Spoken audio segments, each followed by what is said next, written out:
संहार किया, मेरे यज्ञ को सफल बनाया।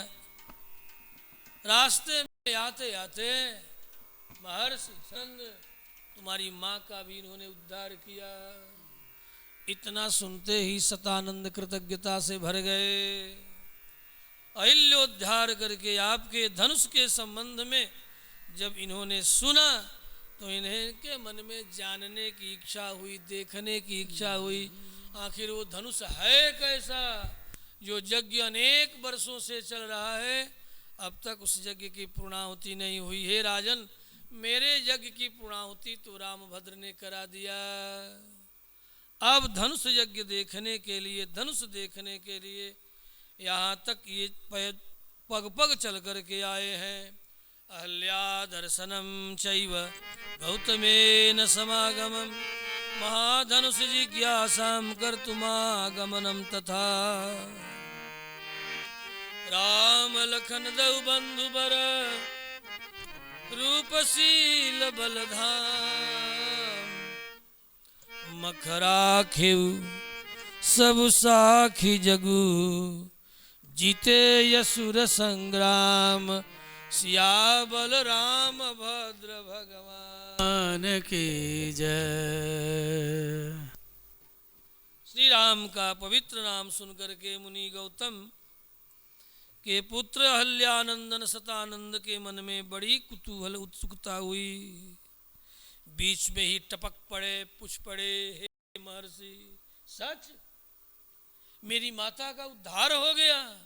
वो तो उपल देह धरि धीर चरण कमल रज चाहते कृपा करहु रघुवीर। ऐसा मेरे कहने पर रघुनंदन ने अपने चरणों की धूल दी और देखते ही देखते आपके पिता पधारे।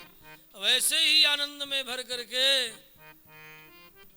देवी अहल्या को ले गए, जैसे कोई पति द्विरागमन गौना करा करके अपनी पत्नी को अपने घर ले जाता है। राम के प्रसाद गुरु गौतम खसम भय रावरे हूँ सतानंद पूत भय माय के गौन सो लिवाय के। और उत्सुकता हुई, कैसे हुआ, क्या हुआ, कैसे इन्होंने उद्धार किया। हे कुशिक नंदन महर्षि विश्वामित्र, आपका मंगल हो। खूब मंगलानुशासन कर रहे हैं, दोनों हाथ उठा उठा करके।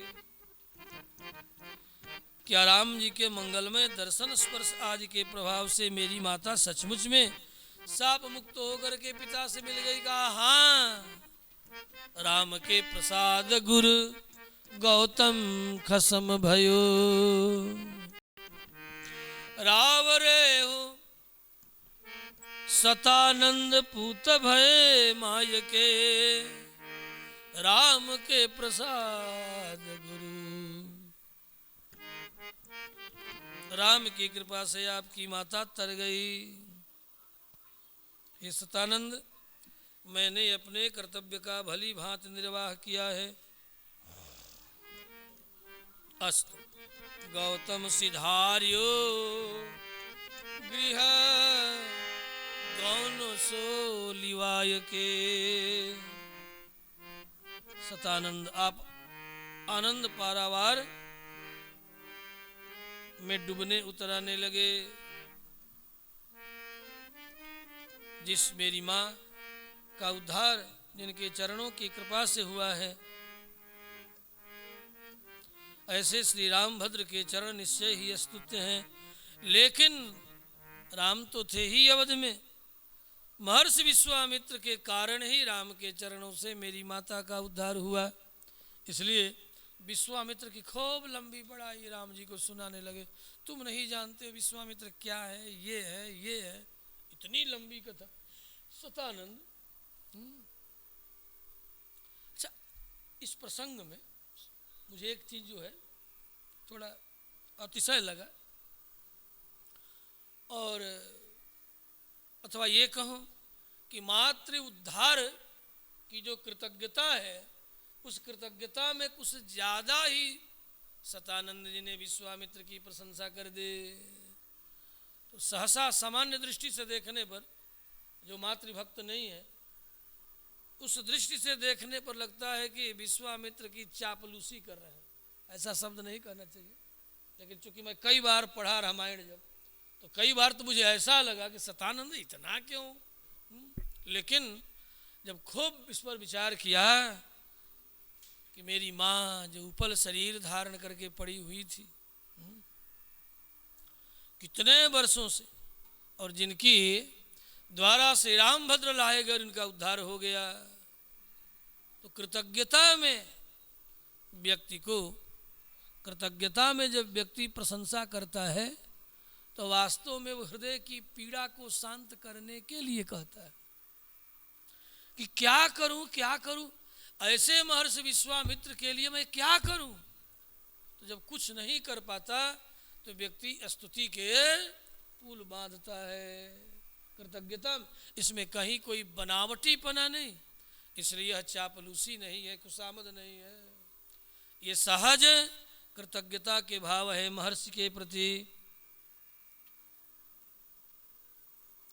और नास्ति धन्य तरो राम, अच्छी बात, हे राम तुमसे अधिक धन्य दुनिया में कोई और नहीं, जिन्हें विश्वामित्र जैसे आचार्य मिले, गुरु मिले। नास्ति धन्य तरो राम तत्वन्यो भुवि कश्चन, गोप्ता कुशिक पुत्रस्ते न तप्तम महत्तपः। हे राम तुम धन्य हो, जिन्होंने अनेक वर्ष पर्यंत महान तप किया। कुशिक पुत्र कौशिक, श्रीयताम चाभिधास्यामि कौशिकस्य महात्मनः। यदि सुनना चाहो तो मैं इनके संबंध में इनकी महिमा का गान करूं। राम जी लजीले स्वर में जरा सिर झुकाते हैं तो विश्वामित्र का सब चरित्र कह करके सुनाते हैं। आतिथ्यम कर्तुमिच्छामि बलस्यास्य महाबल, तव चैव प्रमेयस्य यथार्हं संप्रतीक्षमे। फिर विश्वामित्र और वशिष्ठ के मध्य का युद्ध है, ये सब सारी कथा। इनका ब्रह्मर्षित्व प्राप्त करना, ये सारी कथा कह करके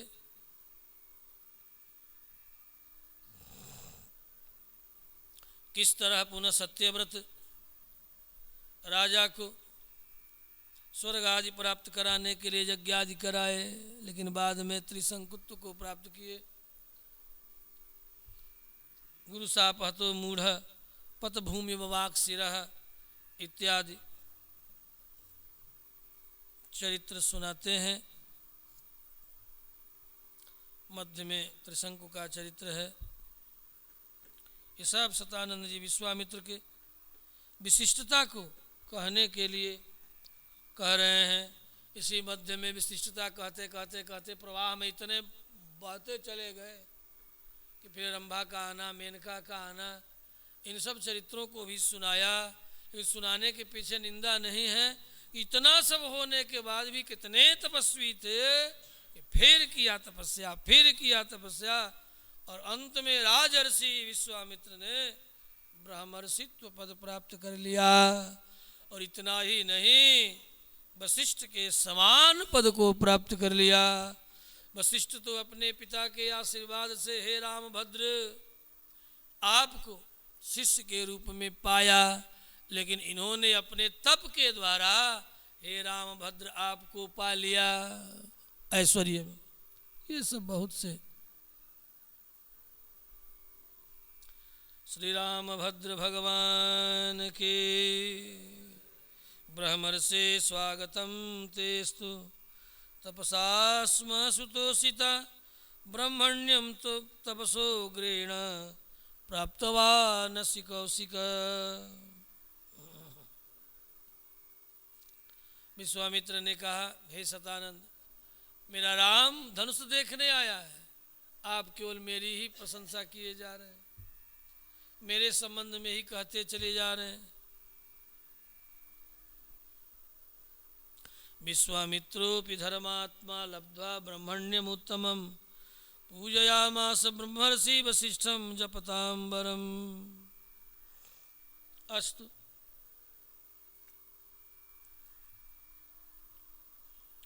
आज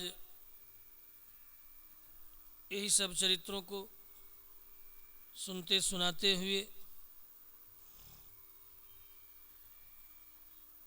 यहीं विश्राम करते हैं। फिर अगले दिन, क्योंकि राजा अभी तो मिलने के लिए आए थे,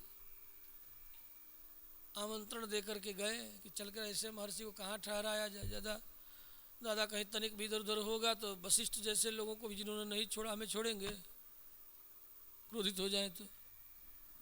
इसलिए पहले घर गए और घर जाने के बाद पत्नी से, बेटी से, परिवार से कि कहाँ ठहराया जाए, मंत्रियों से विश्वामित्र को ठहराया कहाँ जाए।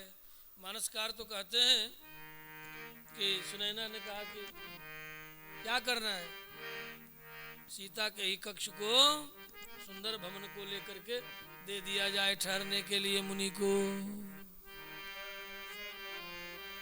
कद सब काला सुंदर सुखद सुखद सब काला तहाँ बासुले दीन भुआला तहाँ बासुले दीन भुआला सुंदर सदन सुखद सब काला सुंदर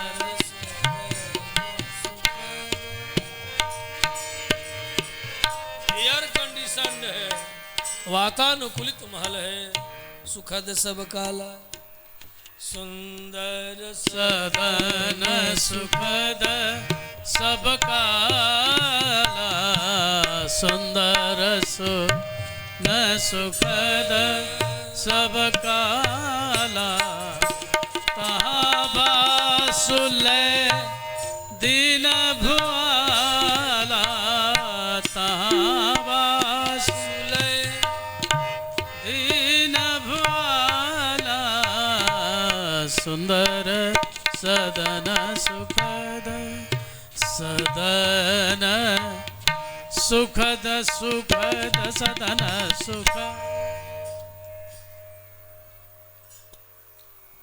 मानसकार के अनुसार जनकनंदिनी जानकी का जो निवास है उन्हीं से लेकर के तहाँ बासुलय, जनक राज ने कहा कि ऐसे अतिथि को कहीं अन्यत्र ठहराना ठीक नहीं। सुनैना भी राजी होगी, कहा ठीक है, क्यों नहीं जनकनंदिनी जानकी बेटी का ही के ही घर में ठहरा दिया जाए और तब तक सीता मेरे घर में निवास करेगी। बुला लिया। अच्छा ऐसे थोड़े बुला लिए हो, जाने का मेरा मन कहता है, यदि बिना मानस ने लिखा न वाल्मीकि ने लिखा, अन्य अन्य रामायणों का आश्रय लेकर के, और मेरा भी मन कह रहा है। लौट के जब आए हैं तो राम और लक्ष्मण में राम के मुख सौंदर्य, सुख सौंदर्य का जो वर्णन किया है, सुनैना का दिल कहने लगा कि ओहो, मेरे जानकी के योग्य तो वही हो सकता है। और भी बातें हुई होगी कि आपने बहुत बड़ी जड़ता की, ऐसी प्रतिज्ञा करके बहुत सी लंबी बातें हुई होगी। और तभी बेचैनी में कि क्या पता उसी राम लखन के द्वारा धनुष भंग हो जाए और मेरी बेटी का विवाह संपन्न हो जाए। एक यह भी कुतूहल भी है, आकांक्षा भी है, इसलिए देर नहीं किया। राजा तो विश्वामित्र के तप, तेज और ऐश्वर्य, शौर्य के कारण डरे भी हुए हैं, लेकिन सुनैना के हृदय में केवल विवाह की ही चिंता है और केवल राम के रूप स्वरूप को श्रवण करने मात्र से इनके हृदय में राम प्रीति जग गई। और परिणाम कि जनकराज दुलारी के गृह को कहा उन्हीं में ठहरा दिया जाए। ये मानसकार का भाव। दूसरे दिन प्रातःकाल नित्य कर्म से सब निवृत्त होके राम लक्ष्मण महर्षि विश्वामित्र का राजा जनक ने शास्त्रीय विधि से पूजन किया, फिर आवाहन किया है, हे भगवान आप आज्ञा करें मैं आपके लिए क्या करूं। विश्वामित्र ने कहा कि क्या करना है, ये दोनों धनुष देखने के लिए आए हैं जो आपके यहाँ रखा हुआ है, तो आप धनुष दिखा दीजिए, बस इतनी सी सेवा कीजिए। बड़ी सामान्य चर्चा महर्षि वाल्मीकि करते हैं। पुत्रौ दशरथस्येमौ क्षत्रियौ लोक विस्तृतौ द्रष्टुकामौ धनुश्रेष्ठं यदेतत्त्वयि तिष्ठति। वाल्मीकि कल्प के अनुसार, महर्षि के अनुसार जिस पर धनुष रखा गया है एक विशाल रथ है, इसमें हजारों पहिए लगे हुए हैं। उसी विशाल रथ पर इसे खींचने के लिए हजारों लोग लगते हैं, तब उस रथ को खींच करके लाया जाता है। तो धनुष को लाया गया वाल्मीकि के अनुसार। कैसे? जिस रथ पर रखा हुआ है उस रथ को खींच करके लाया गया। द्रष्टुकामौ धनुश्रेष्ठं यदेतत्त्वयि तिष्ठति। प्रचंड कोदंड। फिर राजा जनक ने धनुष का इतिहास भी सुनाया है। ये कोई सामान्य धनुष नहीं है। मेरे पूर्वज देवरात के पास धरोहर के रूप में ये धनुष रखा गया था। ये भगवान शिव का कोदंड है। हे महर्षि, इतना ही नहीं, एक बार मैं यज्ञ के लिए हल चला रहा था, यज्ञ भूमि का शोधन करने के लिए। तो खेत में उसी समय हल के अग्रभाग को सीता कहते हैं, फाल को लगते ही एक बिबर बना, तेज निकला। देखते ही देखते चतुर्भुज दिव्यांगना और साक्षात भगवती महालक्ष्मी के रूप में प्रकट होती हैं, और देखते ही देखते छोटी बालिका तेजोमयी बन गई। ये पद्म पुराण की कथा है। सीता के अग्रभाग से लगने के कारण, हल के अग्रभाग से लगने के कारण उस कन्या का नाम मैंने सीता रख दिया। अथ मे कृशतः क्षेत्रं लांगुलादुत्थिता ततः क्षेत्रं शोधयता लब्धा नामना सीतेति विश्रुता।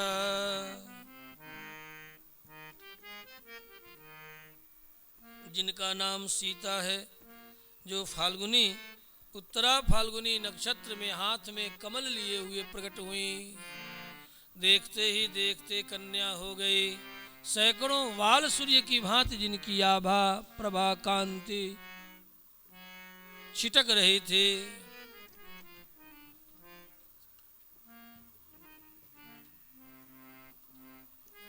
सीता मुख से प्रकट होने के कारण नाम मैंने नामकरण संस्कार के समय में सीता रख दिया गया। और मेरी अपनी औरस पुत्री उर्मिला है, 2 हमारी बेटियां हैं। अब देखो, एक कहने की जरूरत क्या है, सीता का परिचय दे रहे हैं जनक। राम लखन को देख के अब इतने से मनोवैज्ञानिक भाव लगा लिया कि काहे बोल रहे हैं ये। मन का विज्ञान समझ लिया कि क्यों बोल रहे हैं। अबे बेटी के परिचय देने की क्या जरूरत है, लेकिन दे रहे। मतलब हमने देख लिया वर, इससे अधिक योग्य दुनिया में कोई और मेरी बेटी के लिए वर नहीं होगा। इसलिए सीता का परिचय दिया। पुनः मेरी एक और सी पुत्री भी है जिनका नाम उर्मिला है। सारी षडुर्मियाँ जिनके दर्शन मात्र से ही क्षीण हो जाती है। भूख प्यास सुख दुख जन्म मृत्यु जन्म जरा रूप जो उर्मियाँ हैं उन उर्मियों को लुनाती उर्मिम लुनाती थी उर्मिला, जो उर्मियों को नष्ट कर दे। मतलब बड़े नाम के पीछे बड़ा गहरा भाव है, गहरा भाव है। अब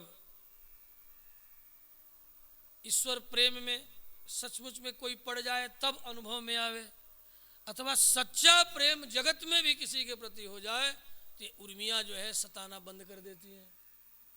बहुत ऊंची बात बोल रहा हूँ, ये शास्त्रों की बात है, मुझे इसका अनुभव नहीं है।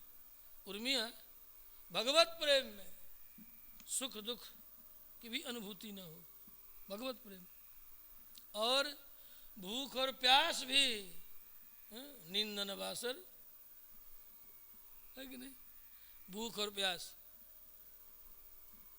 और जरा जन्म, ये षडुर्मियाँ हैं। कहीं उर्मिला षडुर्मियों को नष्ट करने वाली है, तो उर्मिम षडुर्मिम लुनाति लुञ्य छेदने आसमंतात, अथवा अजाद्यस्त टापी, टाप करके उर्मिला, ये ऐसी उर्मिला। अब उर्मिला के भी खूब, मेरी बेटी उर्मिला, दो हमारी बेटी, ठीक।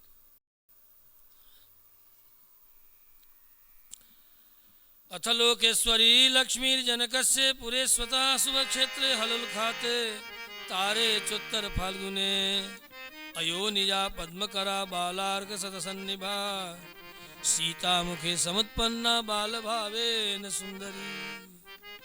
सीता मुखो भवात् सीता इत्यस्य नाम चाकरोत् ततो भूदौर सीतस्य उर्मिला नाम कन्यका।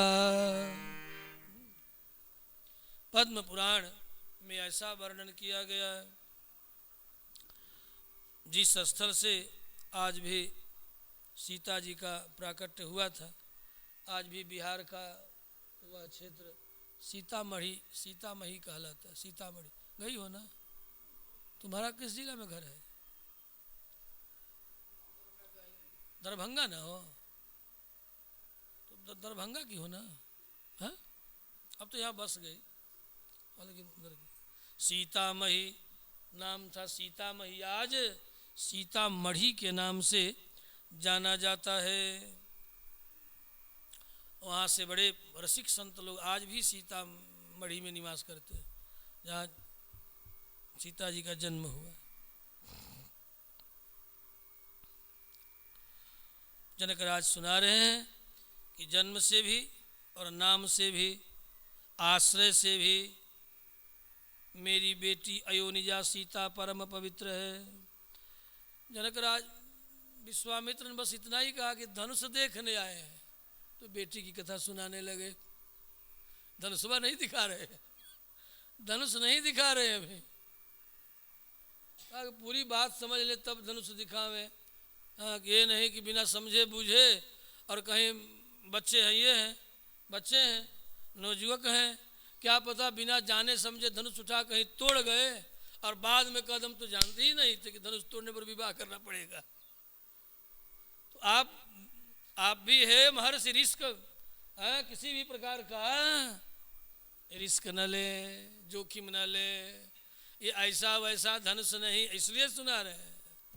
आप कह रहे हैं धनुष मंगा दूंगा, दिखा दूंगा, और कहीं राम लखन के मन में धनुष को उठाने का मन करे, तोलने का मन करे, चढ़ाने का मन करे, तब यदि मन करे तो रोकना आपको पड़ेगा। बच्चे हैं ये, कहीं मन में कुतूहल हुआ और यदि कहीं गलती से भी धनुष तोड़ दिया इन्होंने, फिर हम मिथिला वाले हैं, जबरन विवाह करते हैं, छोड़ेंगे नहीं। आज भी मिथिला की परंपरा है, यदि कोई माँ बाप को पसंद पड़ जाए तो घर में केवाड़ी बंद करके शादी कर देते हैं। शादी वादी करने के बाद कहते जाओ, हो गई तुम्हारे बेटा की शादी, अब ले जाओ। आज भी मिथिला की परंपरा है। जनकराज उसका संकेत कर रहे हैं कि यदि कहीं गलती कर गए दोनों, बेटी हमारी दो है, प्रतिज्ञा बता रहे हैं, ये ऐसा वैसा धनुष नहीं है। ठीक है, बहुत दूर से लेकर के आए हैं, धनुष दिखा भी देंगे हम, इसमें कोई दो राय नहीं। लेकिन पहले समझ लीजिए, यदि आपके चेलों ने कहीं कुछ ऐसा वैसा किया तो मेरी बेटी जानकी के साथ विवाह करना पड़ेगा। मुनि कुल तिलक कि नृपकुल पालक, ये मुनिकुल तिलक होंगे तब तो बल पराक्रम में बढ़ नहीं सकते, और नृपकुल भी यदि होंगे तब भी मैं छोड़ूंगा नहीं, विवाह करने के बाद विदा कर दूंगा। इसलिए बहुत सा भाव है, बीच में कथा सुनाने लगे तो शिष्ट भाव उत्प्रेक्षा में कहना ही होगा। वीर्यम धनुरारोपणम, फिर जनकराज ने कहा मैंने प्रतिज्ञा कर रखा है, एक बार मेरी बेटी को धनुष की सेवा करने का सुअवसर प्राप्त हुआ, जिसे बड़े बड़े बलशाली राजकुमार जन भी हजारों हजारों की संख्या में मिलकर के भी उठाना चाहे तो न उठे, मेरी बेटी जानकी ने उस धनुष को एक बार उठा करके अच्छी तरह साफ सुथरा करके पुनः रख दिया।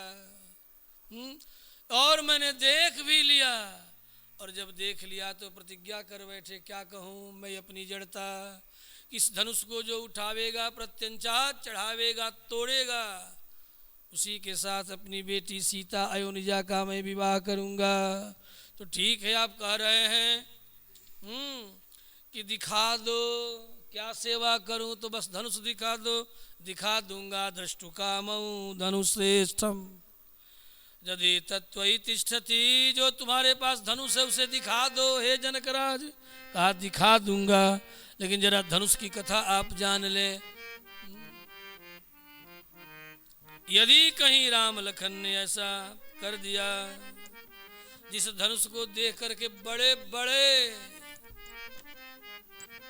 वीर्यवान बलवान देख करके ही भाग खड़े हुए, सोई पुरारी को दंड कठोरा,